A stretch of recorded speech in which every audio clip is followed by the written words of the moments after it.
मराठा समाजाला ओबीसी प्रवर्गातून आरक्षण मिळावे यासाठी मनोज जरांगे पाटील यांनी अंतरवाली सराटी येथून काढलेली पदयात्रा आता नवी मुंबईच्या दिशेने येत आहे। प्रजासत्ताक दिनी ही पदयात्रा मुंबईत धडकेल असं सांगितले जात आहे।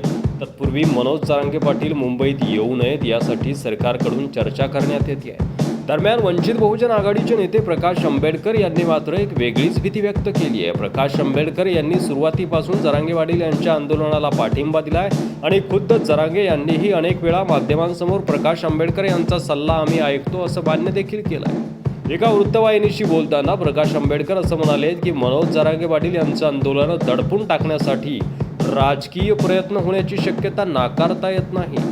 राजकारणात काहीही होऊ शकतं, यासाठी माझा सल्ला असेल की त्यांनी लोकांच्या पंक्तीतच जेवण करावे।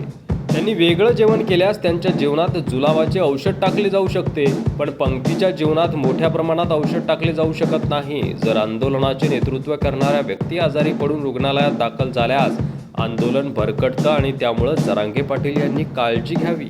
मनोज जरांगे पाटील यांनी ओबीसी प्रवर्गातून आरक्षणाची मागणी केली आहे, त्यावर आपले मत व्यक्त करताना प्रकाश आंबेडकर असं म्हणाले की ओबीसी आणि गरजवंत मराठ्यांना आरक्षणासाठी वेगवेगळे ताट द्यावे लागेल, अन्यथा हा प्रश्न आणखी चिघळेल।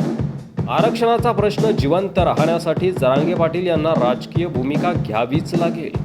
राज्य सरकारने मराठा आरक्षणाचा प्रश्न मुख्यमंत्र्यावर सोपवलाय असं मला दिसतं, तर दुसऱ्या बाजूला देवेंद्र फडणवीस ओबीसींना गोंजारत आहे आणि त्यामुळे हा माकडांचा खेळ सुरू आहे, हे ओबीसींनी ध्यानात घ्यायला हवं। त्यामुळे आता जरांगे यांच्या आंदोलनाचं नेमकं काय होतं आणि यावर कशा प्रकारे सरकार तोडगा काढतं हे पाहण्यासारखं असणार आहे। यावर तुमचं मत कमेंट बॉक्समध्ये लिहायला विसरू नका आणि व्हिडिओ जास्तीत जास्त शेअर करा आणि लाईकही करा।